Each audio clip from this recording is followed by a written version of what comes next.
back to another episode of the Ned's Declassified podcast. I'm Jacob. Yep, and this is Kirk. Thanks for joining us again. It's always fun to talk about Neds, you know. Yeah. These episodes were pretty good today. I thought they were solid. I thought it was a good time. They're connected, which is nice. You know, you don't get that a lot of the time. Yeah, it was a two-parter episode. The writers have kind of it's in stride this episode.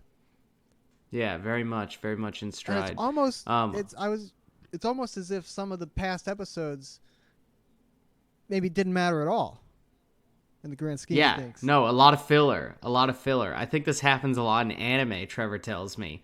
A lot of filler episodes, you know, to get to the ones that actually mattered, to get to the meat. The episodes that actually have plot, like development on the overarching plot with the characters. And, yeah, exactly. Because we were talking about Susie comes back in this episode. Susie hasn't been in 3 episodes, maybe? At least 2 episodes, but maybe 3. She's been on a hiatus, and when she is in it, she is just a side character, like the one, the Records one she was in, technically, because she was there on the team with Mose. And she didn't act like she was in a relationship with Ned during that episode, did she? No. She's the relationship has been put on the back burner. For sure. The writers forgot about it, honestly. I don't think they remembered. Well, they brought it back this episode. That's the next half, like the second half of this, episode. Yes. Yeah. It comes up. Yeah, she's not in the first half. She's not in the first half at all. She's absent from the first half. The first half, by the way, is hallways. Because the two parts are hallways / friends moving. Yep. Also, the first episode has a lot of people in it. Like, a lot of characters appear in this episode. Susie's not one of them. Yeah. Remarkably. No. Yeah, and neither is Missy. Yeah, also missing. That's true. But pretty much everyone else in the cast is there. All the extras you would normally see, they're all packed into the hallway because the hallway is turned into some sort of insane speedway where there are crashes. Well, they're in California. And people dying. Traffic's bad. Well, that's true. It's notorious for having bad traffic. Is the traffic super bad in Santa Clara? Santa Clara? I don't know a thing about Santa Clara. Is that San? Because that's where they're at, right? It's the Bay Area. Yeah. Oh, Bay Area traffic's definitely bad. San Francisco's got bad traffic. Is it as bad as LA though? It's different, I think. I think there's smaller That's streets. like the notorious bad traffic, you know? I don't know. I just know the movie Bullet, the most boring movie that is about police officers. Yeah, it's the most boring movie of all time. They have a car chase through the streets of San Francisco. Yeah, that is a boring fucking movie. I remember watching that, and the only thing I knew about it was like there's a cool car chase, and the car chase was boring too. The whole thing was just a nightmare. Yeah, it's a cool car. That's about it. Yeah, it's a very cool car. Maybe I need to give it a rewatch though. Who knows? Maybe my taste has changed. As an adult, Cookie gets run over, stampeded, crushed by the hallway mob that comes through, and 2 times he gets reduced to, it's like a sticker rolled out on the ground, which is a good. Yeah, it's like one of those like fatheads you can buy is what they're called, where it's like a football player or something. You can stick it onto the wall, Yeah, he gets slapped down. Oh, also before we get deep into the episode, what are you drinking today? Well, while we were watching, I had the Hof. Is that the Hofbrauhaus? That's the Hofbrau Munchen Hefeweizen. Oh, nice. What did you ask if it was? If it was from the Hofbrauhaus? Yeah. The, like, that chain of, like, beer halls? There used to be one in St. Pete, but it closed down. No, but it is Hofbrau. I mean, maybe they're named after that. Yeah, maybe. And then I'm drinking. Well, and then now I have this one from Swamphead, which is called the Monogram, and it says it's an sweet can. Extra special bitter. I don't know what that means. Is it? It's good. I'm trying to see what it's like. It doesn't taste especially bitter to me though, which is weird. Interesting. I was drinking during the episode of Miller Lite, but now I'm drinking a Stone Hazy Tangerine IPA. It's pretty good. Will left them in my fridge, so it's got a nice color to it. Mm-hmm. How bitter is that? It's solid. It's been a long time since I had an IPA, honestly. Is that a bitter one? It's not too bad. No, because it's sweet from the tangerine. So throughout the episode, Mose is trying to meet Feynman in the hallway. Feynman is not trying to help her out with this. No, he's being kind of a degenerate loser, honestly. He's not moving away from his locker at all. He's posted up and just kind of glancing around like, where maybe is he's she? playing She hard to should get. be here. He's always playing hard to get. Fuck this guy. Yeah. He's got the same play every episode. Yeah. I'm sick of it. Yeah, he does stick to that play. That's true. I mean, in the next half, we kind of get a reveal that maybe he's got feelings toward Mose too secretly, but he doesn't want to. Yeah. He doesn't want to fucking let it be known though, because maybe he's just a loser. Maybe he's a bitch. Maybe he's great. Maybe, kind of it is hard to talk to a girl though if you've never talked to a girl really, and especially when you're true. Brazilian and she's not. That's true. But yeah, I mean, in middle school, I wasn't really talking to girls like romantically. No, sir. I did have some friends that were girls, but yeah, they were just one of the boys. Essentially. Yeah. Some of Ned's tips that he says are, don't run in the hallway, don't get caught running is really what he means, and then have a pass. Yeah. They've used kind of... Yeah, he's very laissez-faire with the rules, He's not trying to be some sort of stickler. Well, that's why it's crazy that Sweeney comes to Ned with the task of... so Sweeney's got a shift as the hall monitor, apparently, during the day. Yeah, I don't get that. I guess they've always kind of in this show had the teachers as the hall monitors, but I feel like normally hall monitors are kids, right? Yeah, right? That's like a classic thing. It's like a hall monitor as a kid, and everybody's like, "Fuck that kid." Yeah, it's like you can be a hall monitor. You get the vest. Yeah. You do get the vest, and then you. Were you ever a hall monitor no. or like a patrol, is what we called them? No. But I was one in elementary school. I was a patrol. But pretty much everyone became one at some point. Like they like made you become a patrol. It's like Israel, you're forced to serve. Yeah, exactly like Israel. Or like we used to do. Oh, it was like a thing that like the upperclassmen in quotes of the elementary school would do. Like when you got to fifth grade, you'd have your run at being at a patrol. Well, how's a third grader going to enforce the rules on a fifth grader? Let's be real. Yeah, they're not. They're going to get fucking mowed down, So that's why it's that way, I guess. Yeah. But yeah, it was cool though. You got a little badge. It's tight. Yeah, but Sweeney's like, hey, I got a special experiment that I'm working on. I need you to take over for me and be the guy that's going to enforce the rules of the hallway. You of all people, Ned. The guy I hate. The guy Sweeney, fucking can't stand. I'm going to give you my responsibility. Yeah. It's if you that's the only thing that that doesn't really make sense necessarily, but it works. I think all of the relationships of the teachers with Ned are complicated ones, so like they that is fair. It doesn't make sense, but it could also kind of make sense because they are on talking terms probably more than other students. I think Sweeney does respect Ned as a hustler, as a grifter of sorts. He's like, all right, Ned, you're sneaky. Yeah, he's like, Ned is using the scientific method of the streets, But he's like... It also may be that Sweeney's getting a little bit burnt out with his job. And he definitely is. Because what he basically does is he just leaves, and on the clock he watches some DVDs. He specifically says DVDs. He doesn't say movies. Well, that's because it was high tech, dude. They were DVDs. And the next episode, we see an AV cart fall over, and it was full of VHS tapes. What a loser. Oh, shit. Yeah, he probably rented it from Blockbuster or something. Maybe Redbox, but not even Redbox back in 2007, right? I don't know. No, I think Redbox, for me, Redbox feels 2009 and later. That seems like the golden era. I definitely didn't see it Redbox. Before I moved to Florida, but I don't know if that's just because we were in a small town up it. But I want to say the golden era of Redbox was 2009 to 2014. I mean, Redbox was at its peak. Talking about gold. I mean, have you been to you've been to video stores where there's VHSs on display? Yeah, when I was a kid. Yeah, you have memories of that. Yeah, I remember the last that people for sure. that have those memories. Yeah, yeah, I remember doing that all the time. We would go like on the weekend, and we'd go to we went to Hollywood Video because my dad had a vendetta against Blockbuster. Okay. We would go there and we would rent like some movies or I might get a video game. We had a local place in Catskill that was like a little like small mom and pop video rental store. They had a Nice. They would have a chinchilla. Be Kind Rewind style. Yeah, they had like a chinchilla in a cage, like and shit. Nice. They had the. Did you ever give him like a little dust bath, like give him a little scritch or anything? I think it was always pretty aloof, and they had the porn section, Damn. Nice. Hollywood Video did not have the porn section that is like notorious from video Blockbuster stores. probably It didn't have either, it.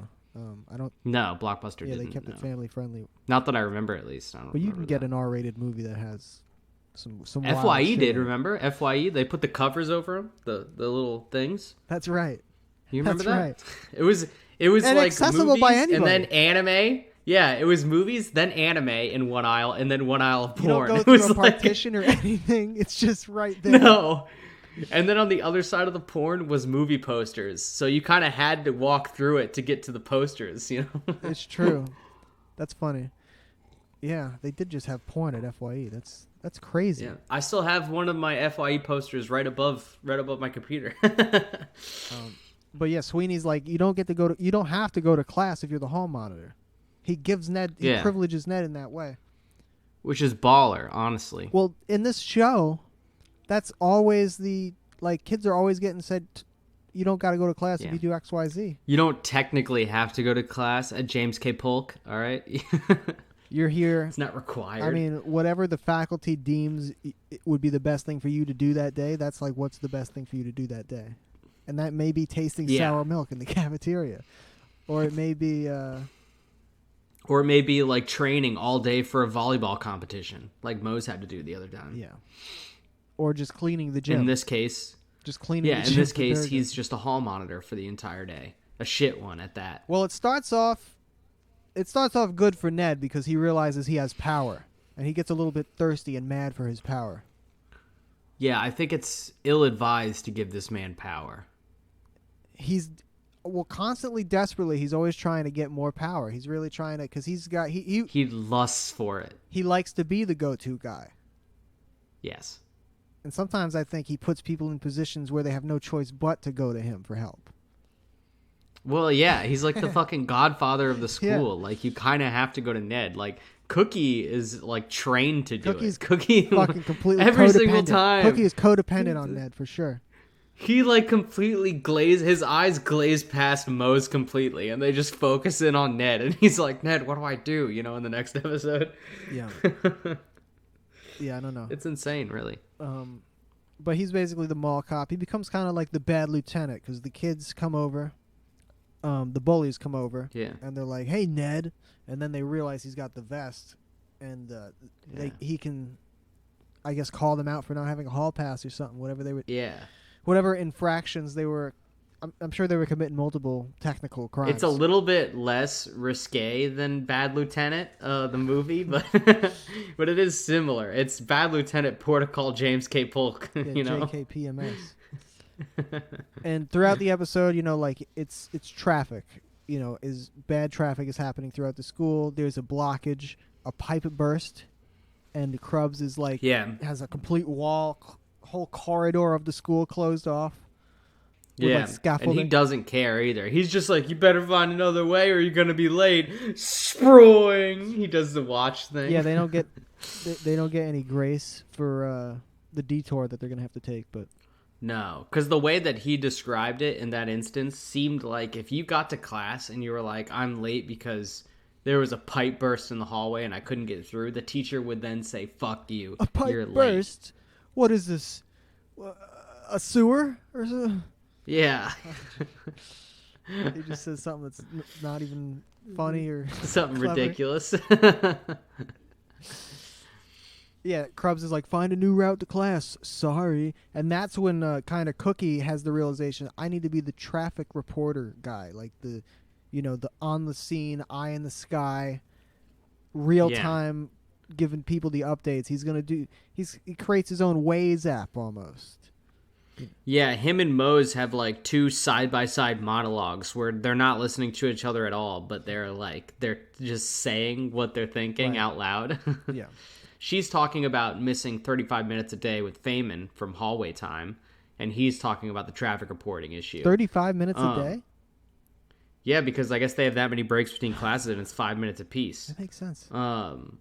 But That does seem like a short amount of time. I feel like it was usually a little bit longer than that. I feel like I remember it being 7 minutes. 7 minutes sticks out to me too for some reason. That sounds right. I don't know why it sounds right. I think it was 7. Maybe lucky number. I'm pretty sure. I don't know, but 5 minutes is too short. I mean, it takes a while for kids to walk places. They're slow and they have short legs. Most of them. Some of them have freakishly long legs for their age. Well, yeah. I mean, Not us though. I didn't. Yeah, Mo says that she has language class with Feynman.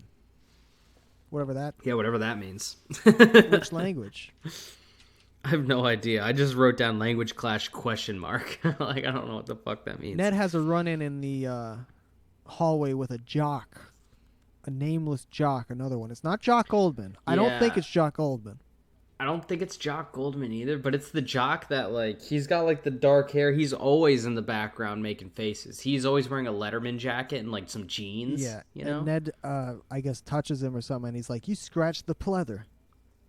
Yeah. You used to have a pleather. But this you is used after... to have a pleather Letterman jacket that got destroyed. But we did, yeah, the Charleston University one. Yeah. But this happened... to give it some context, after Ned had caught the bullies running in the hallway, but he let them off scot-free. That's right. To try to gain favor, if you will. Yes, he had the choice. And it did work. That's when Ned realizes he has power, because he has the choice. He can either rat on the bullies and make them pay for their infraction or whatever you want to call it. Yeah. And then, but he's like, no, I'm gonna be God today, and I'm gonna give you grace. I'm gonna forgive you. Yeah. I mean, it's like when a cop pulls you over, and it's really their discretion whether they give you a warning or an actual ticket. But like, I had to pull you over to find out whether you're an asshole or not. And yeah, they just had to. They how you handle they this, get to choose. It's a choose they your own become adventure. God in that instance. Yeah. Yeah. It's always interesting when people have the power, but that's what Sweeney gave Ned the authority haphazardly. Yeah, he gave it to him. And randomly, and it's I mean, I think that everyone at the school has to live with those consequences, and it works great in the short term because Ned gains a lot of favor. He also gains a lot of gifts under the table. He's given some pads. He's given a full ham. Oh yeah, Seth. He runs by into Seth. What is he? Seth is doing something. I guess probably he's not supposed to be doing. Seth and his buddy. I think most of them were just like they were just not in class. They were being. They didn't have a hall pass. They were being truant. Exactly. Yeah. And Ned, he's fine with that for the most part. Yeah, they're just loading it around. Seth eating a ham, a whole ass honey baked ham. It looked pretty good, but the rum ham, if you will. A room temperature. Presumably? He also gives Ned 2 free basketball tickets to the game. I imagine those were free. And he's also bestowed a full kit of hockey uniform and padding and shit. He is, and I feel like he was given something else too, but maybe he wasn't. Maybe that was it. I think those are the 3 things that I remember that they gave him. I guess the only other thing was the protection by the bullies. Well, yeah, Seth is also a figurehead, so I mean, if you have they offer muscle. If you have the grace of Seth, yeah, you've got some muscle at least. I feel like Ned always has the grace of Seth, though. They're Seth like close Ned. Personal friends. Yeah, I think Seth likes Ned, and Ned likes Seth. Yeah, for sure. Because I feel like Seth is one of those guys that would like fall for like a cult leader, Well, he would get into it. I think Ned is essentially a cult leader. I think there's also a mutual respect because Seth is a man that respects people, that are good at what they do, and I think in a weird way Ned is good at what he does. Clearly, he is. He's great at what he does. And so, Seth is devoted to the game. Obviously, he's he's a professional and athlete. He sees the way Ned games reality. And he's like, this guy's a baller too. Yeah, that's true. Yeah, that's very true. Cookie sets up star 55 as he says text star 55 to get the... Yeah, I don't know. How the fuck did he set that up? I don't really know how that's going to work. So you text it and then it gives you a video feed? I don't know what it... Or what? Yeah, does it... Or does it send you a link? It sends you a link that you click and it sends you a horribly choppy video of him live from the... Yeah, he's wearing a fucking salad bowl on his head because he's got the fucking fake satellite dish. Mose calls him out, too. It's not plugged into anything. She's like, that's not real.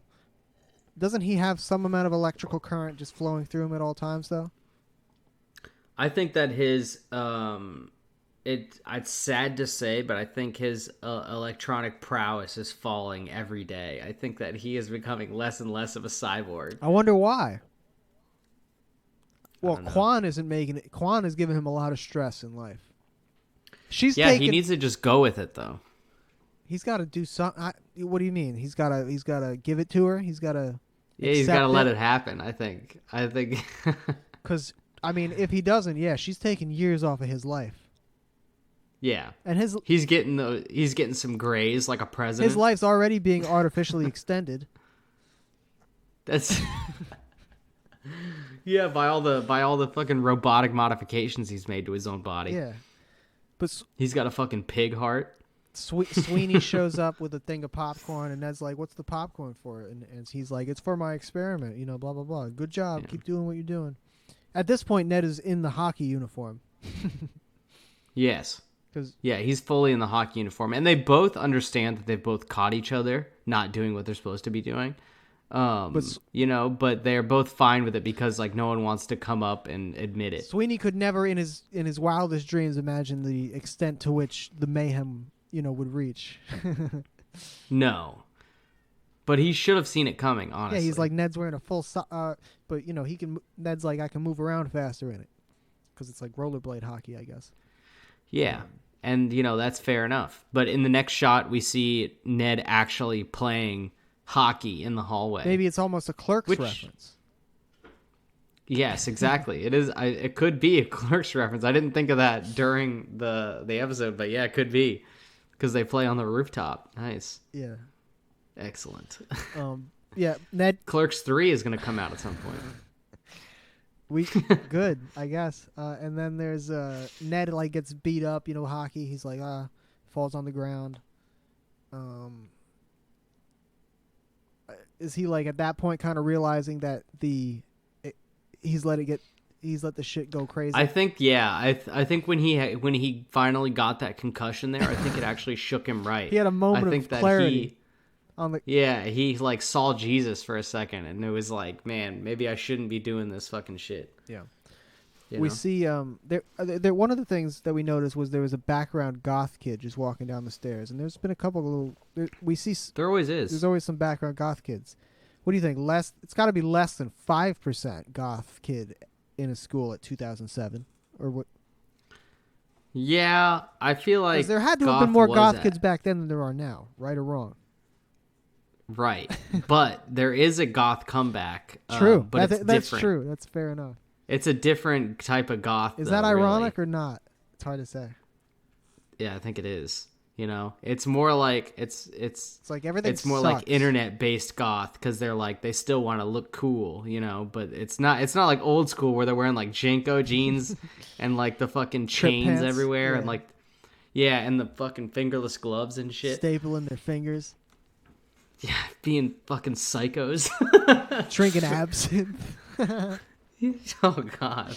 Apparently goth people. Yeah, I feel like it's way different now. I feel like it's more just for the aesthetic. It's just like wearing black and like elevated shoes. They wear like thick ass shoes. Mose goes in the vents. It's been a while since anybody's gone in the vents. She does go in the vents, yeah. And she gets busted by Krubs for not having a vent pass. Crawling through the duct pass. He calls them ducts. It's a shame. Yeah. But yeah. The duct work. The ducts appear. I've said it before. We'll say it again. We still haven't made the Ned's Declassified drinking game, but if there was one, anytime they go in the ducts, that's on there. That would be in there. Yeah, that would be in there for sure on the bingo card. We should make it at some point. I mean, you could do it for sure, and you could probably. I think it's easy. I think you could do it for sure. Yeah. Gordy shows up with a big fan, and this is like to fix the pipe that bursts, like to dry the water, right? I assume. Yes. I can only assume. He's got the big fan, and he looks the most hungover I've ever seen his character look. He's stumbling. Clearly, he's got lack of sleep. Like that's like, but it's like he's not just tired. He's hungover. No, he's fucked up. He smoked some weed to try and fix the hangover before he came in. He's stoned as hell. It didn't work. Well, he's there. I mean, what more do you want from him? He's there. He's there. I don't know if he was on time or anything, but he was there. He's there. He's got the big fan out. You know? But he's like nodding off. Yeah, he's fucking falling all over the place. He's operating heavy machinery. We've seen this fucking fan in action before. This thing will knock a kid over. Easy. Yeah, I feel like every time he operates it, too, he's like not 100%. He's always a little bit hungover when he operates it. Well, he's never really 100%. Not after. We've seen him 100% not before at 6 times. p.m. That's true. That's true. He's close to 100%, I think, in the next episode when he does the impression of Krubs. Yeah, that's true. But he also might just be like on a little bit of coke though to get him straight. I think that puts you in the Krubs mindset. I think that'd be method acting for Gordy to have done that.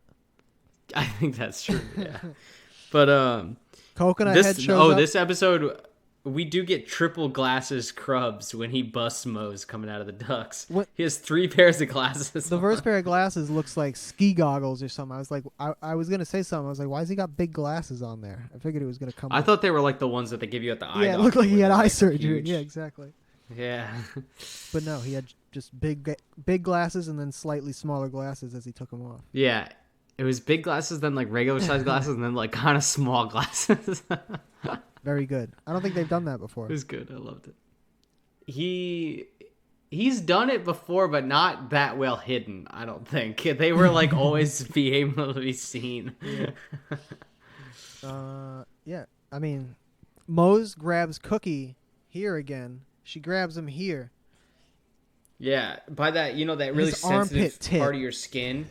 Yeah, right on the edge of your armpit where like the skin is the weakest, She's grabbed them where, there like, if you caught 3 a blade, times before. If you caught a blade there, you'd bleed out for sure. You'd be dead. You can. I mean, it's a right there. It's a straight up. It's a tendon. She just grabbed his tendon right there. Yeah. And she twisted it. Yeah. She should have just gave him a fucking purple Nerfle, dude. Giving him a fucking Squirtle right there. It was because she needed help, like, to get to Feynman or something, right? That was what it was about. Yeah, she wanted him to be the very first fake news segment in America. Damn. Yeah. And she got him to do it. He wanted him to divert the people, to divert the traffic. Yeah, the wrong way. Yeah. To have privacy, I guess, with Feynman, or. Yeah, because she kept getting destroyed by the crowd because she wasn't following the traffic reports. Honestly, she should have just been following the traffic reports. Well, like you said, Famous should have met her halfway, but he's never going to do that. Well, he's kind of a fucking asshole, is what he is. I mean, I've not been a big Feynman advocate up until this point, and I still am not. Yeah, he's whatever. What can you do? Yeah.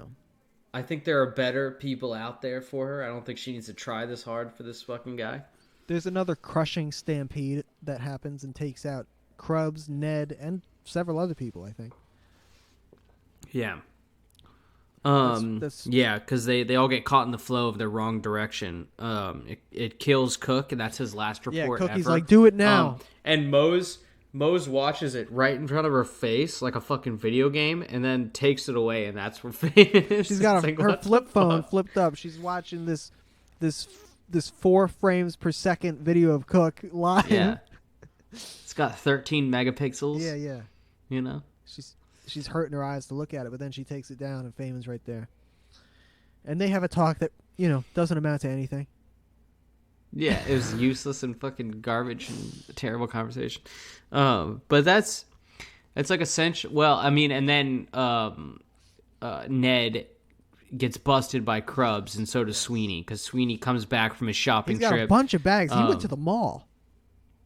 He went to the outlet, brother. That's definitely outlet right there. You ain't buying that much shit from a normal mall. You're right. Not unless you're a baller. You got to be getting some dealios, especially on a fucking teacher's salary. That's true. That was an outlet amount of bags. Yeah, it was an insane amount of bags. Yeah, he was loaded. He was straight balling. He was buying new lab coats, new ties, new khakis. Yeah, he got fucking some new ointment to put on his skin to try to get rid of the acne scars. Yeah, his pock marks. I don't know how I'm going to rate this one. I guess I might go... It was pretty solid. I mean, is this an 8 out of 10 episode in your eyes? You tell me. I'm gonna go 7.5. Is that what you're giving I'm it? gonna go 7.5. You fucker. I was going to give it a 7.5. That's crazy. Yeah, no, it's a 7.5. It's a 7.5 episode. We always rate. It was really good. It was really solid. Yeah. I enjoyed it, and it leads up great to the next episode, which is Friends Moving. It started with a previously on segment, so like Never before has it was that a ever nice happened. little previously on. You know, they do it with a bunch of cool stuff. Yeah, we saw a couple flash clips from the last episode, the key things that happened to get us to the point where we're at now. Presumably the next day. Yeah. I think the next day for sure. Ned is a little bit shell shocked. Yeah, he got PTSD. He's carrying around a pillow. I mean, this is he's carrying. It's a stress response. But the pillow is kind of clutch, and I don't think it's that weird to carry it around. I think it's kind of tight. He could just be tired, you know. Who are these people? Everybody's making fun of him. Everybody does make fun of him because I guess it's kind of like they're like, you're a weak man. What is this? Your therapy pillow? What do you need this? Is this like your little toy that you carry, like a blanket that you carry around? But it's like you little puss boy. He might just want to. He wants to crash whenever. But honestly, the pillow comes in clutch throughout the episode. It does, and I mean, at no point does he realize that, or does anybody say, "Hey, man, the pillow came in handy there." Yeah, no. Everybody's always just like, it never gets it's still props a pillow. once. Everybody's always like, disgusting, a pillow? What are you, frickin' stupid? It doesn't make any sense. Why is everybody so mad about the pillow?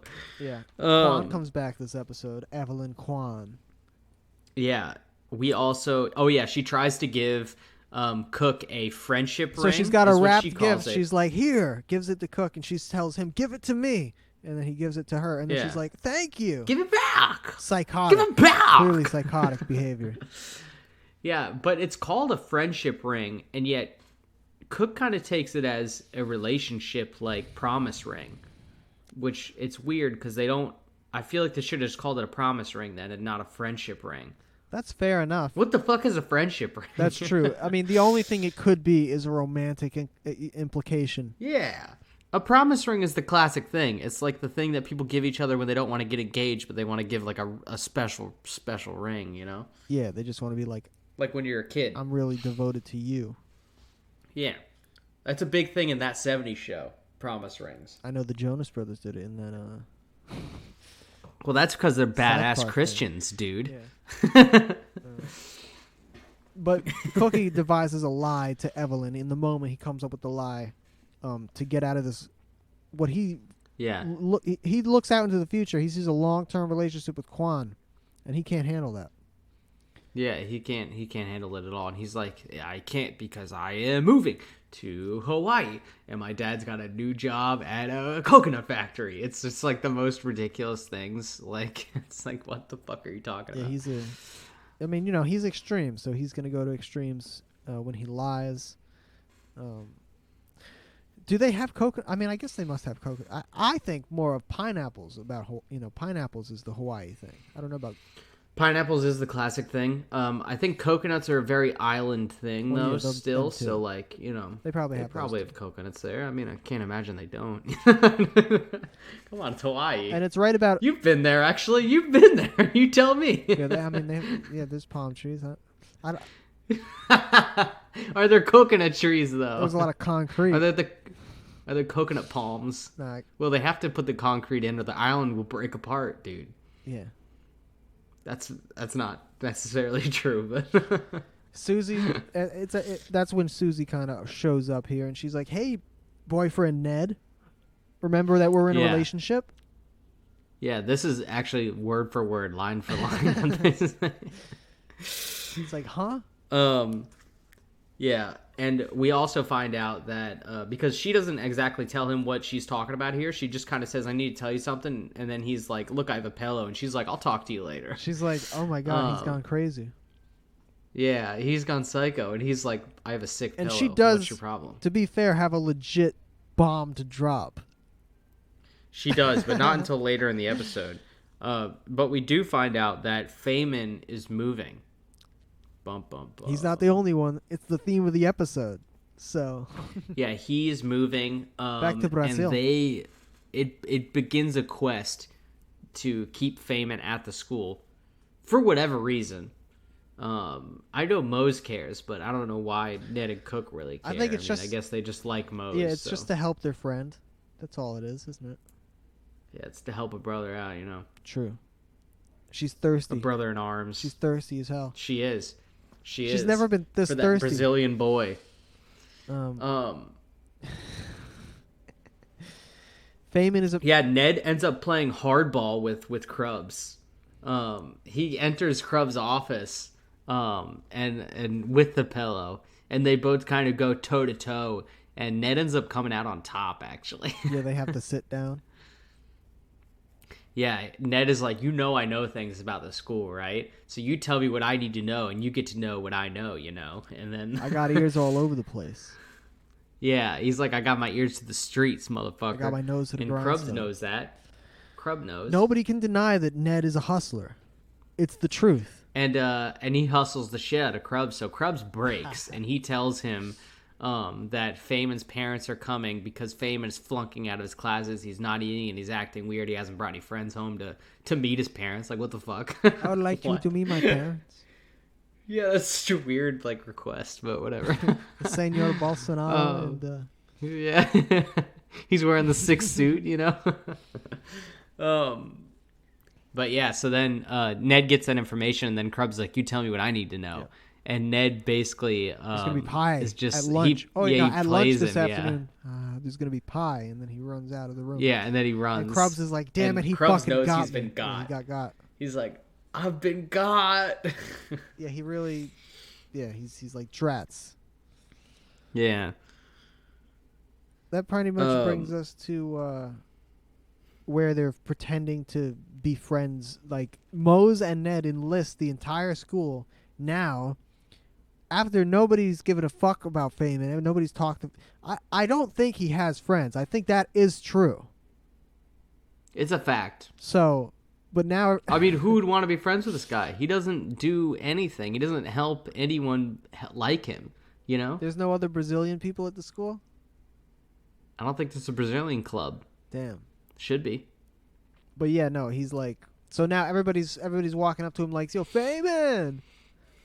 Feynman! They're just like, hey... The one guy just walks up and goes, dude! And this is in front of his parents as they walk into the school. Now, his parents are his dad. His dad's wearing a full suit with a tie. Very clean. Mose sends off the small black child and just says, go hug him. Go hug him. He hugs him? It's just like, what? Is that the same... Go give Feynman Is that a the hug. same kid that was looking at Ned later in the episode with the like looking at Ned like, what the fuck is wrong with Yeah, him? it was the same kid. Yeah, it was the same kid. He had a great face. But yeah, his parents are like, "Oh, Feynman, you got a lot of friends now here." I guess they just buy it. I don't know. Yeah, they just buy it. I mean, I don't. His parents are they're bizarre. They're And this is where Gordy comes in. They're conservative Because Gordy, pretends to be Krubs, so he has his hair slicked back, dressed exactly. Yeah, he's done an insane amount of cocaine before he went. It's a great cosplay. If this was just a Krubs costume, he nailed it. Yeah, he did, and he gets some of the dialogue really good. Like the inflection, the when tone when of he voice. finishes the meeting and he's like talking through the walkie-talkie, and he's like, "Famous stays good." He's like, he does like a really good impression of Krubs in that moment. Yeah. But it does get found out because Krubs comes back after. Oh, right. We forgot to say why Krubs was even away, because Ned runs into his office and takes the pillow and just destroys one of his flamingos like, hey. with it. And then he smashes it, smacks it off the desk, and then Krubs is like, "What the hell?" And then a chase ensues.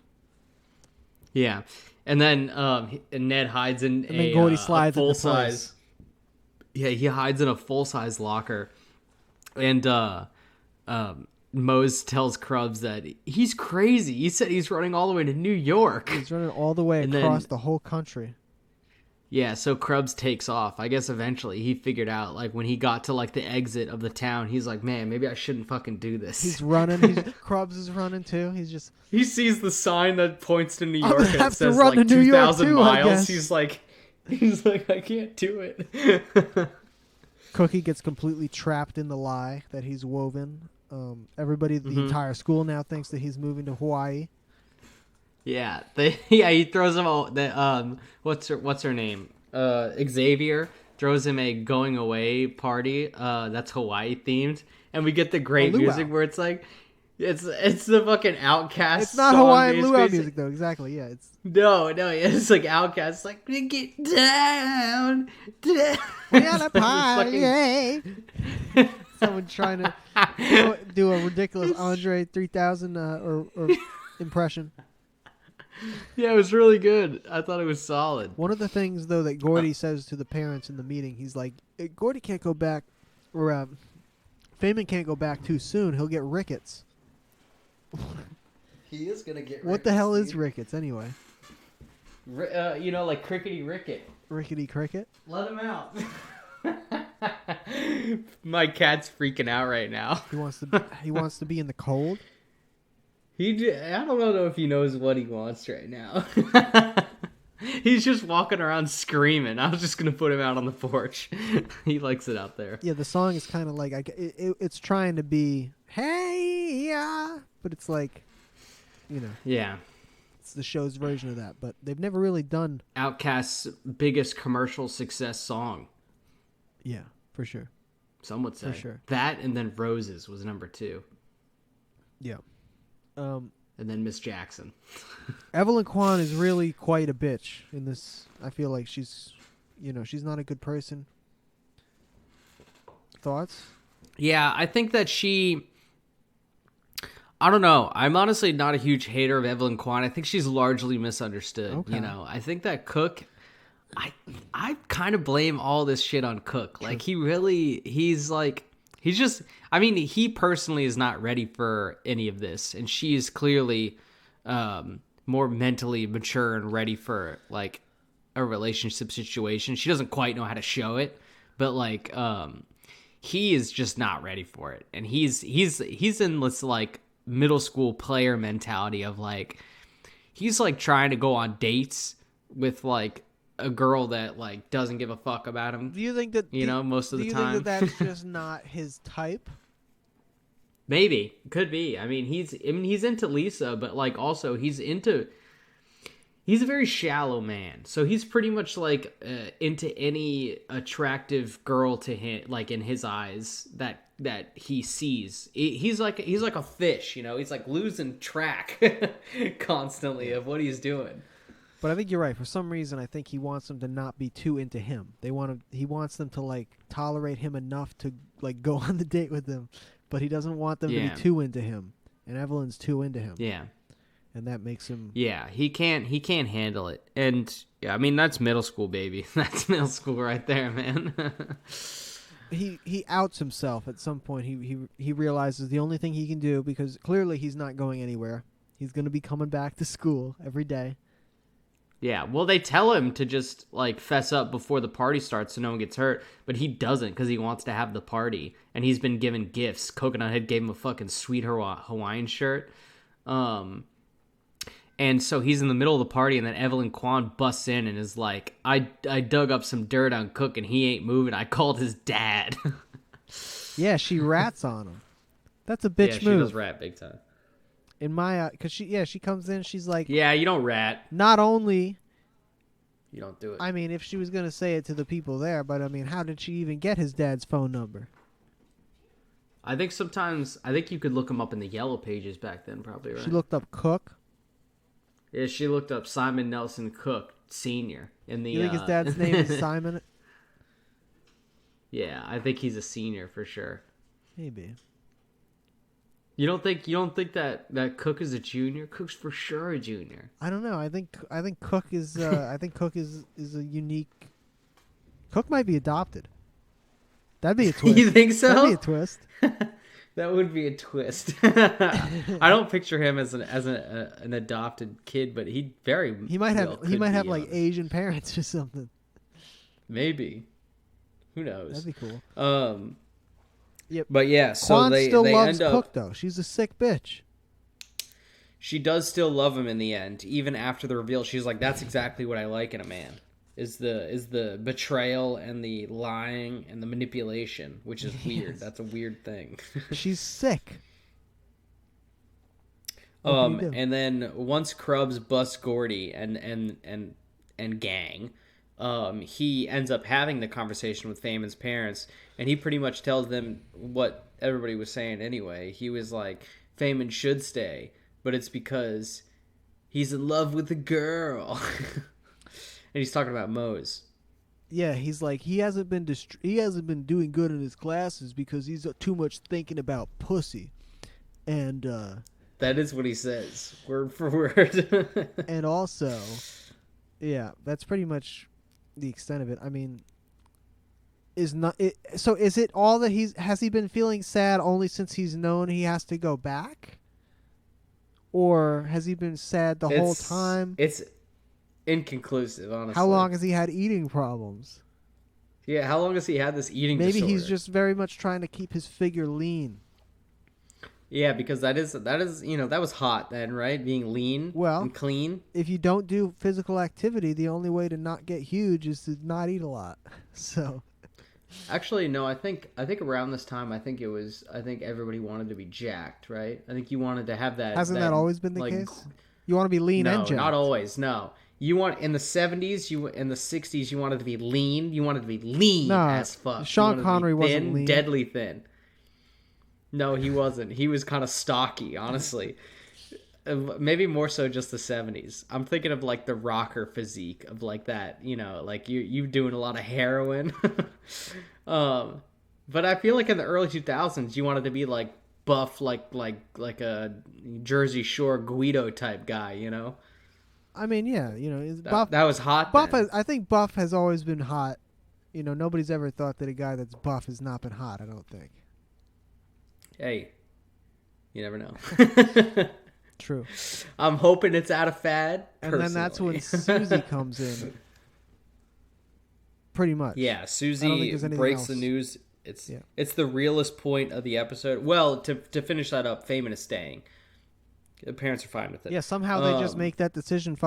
Does that mean are his parents also now deciding they're going to stay in the country longer than they were originally going to stay in the country? That's a big deal. Yeah, they're like maybe we should get our visas extended.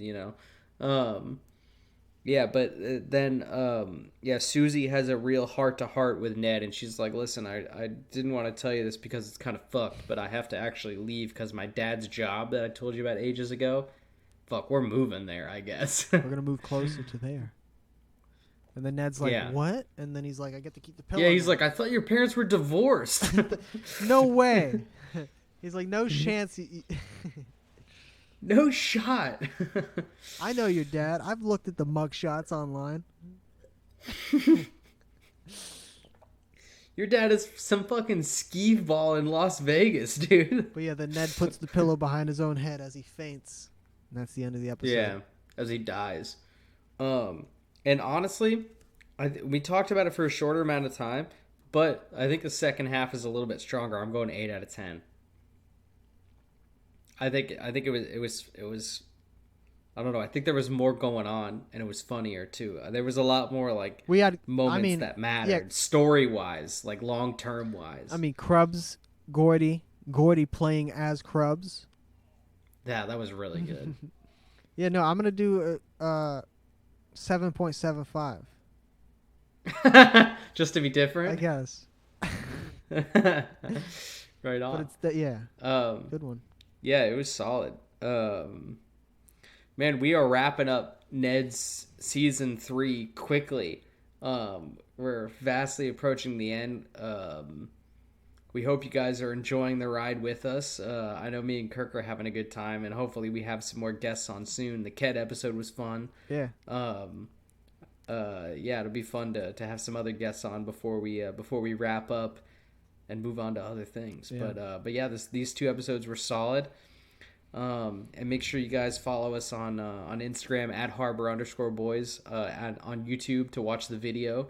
At youtube.com/c/theharborboys.